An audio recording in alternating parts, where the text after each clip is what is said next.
Injune cattle producer Geoff Nicol runs one of the most labour-efficient operations in Northern Australia. His secret is educating his cattle.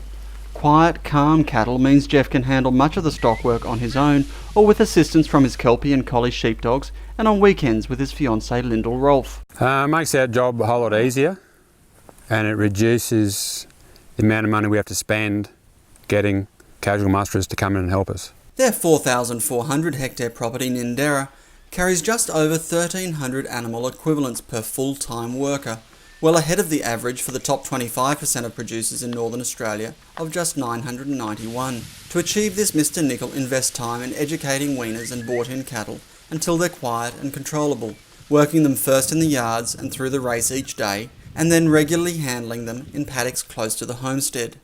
The strategy is also supported by an investment in new fencing, laneways and watering points. We've fenced a lot of the bigger paddocks up, separated high country off low country, put more water points in, which just means the mustering is a lot easier, and there's less work involved in the mustering now. We're trying to stop the patch grazing. We were seeing a lot of overgrazing where the cattle were just living on the low country during summer and not utilising the high country, the hilly country. So by splitting these paddocks up, we're able to rest that low country when the cattle would normally be flogging it, and we're able to make them use that high country at a time when that high country needs grazing.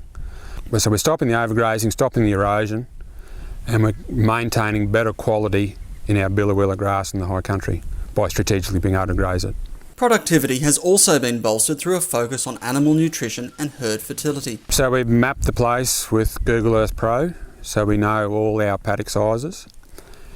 And then a lot of it's by eye and gut feel, and that's something I'm looking at every day. Every day I'm thinking about how much grass in this paddock, how many cattle in the paddock, how long will that grass last those cattle.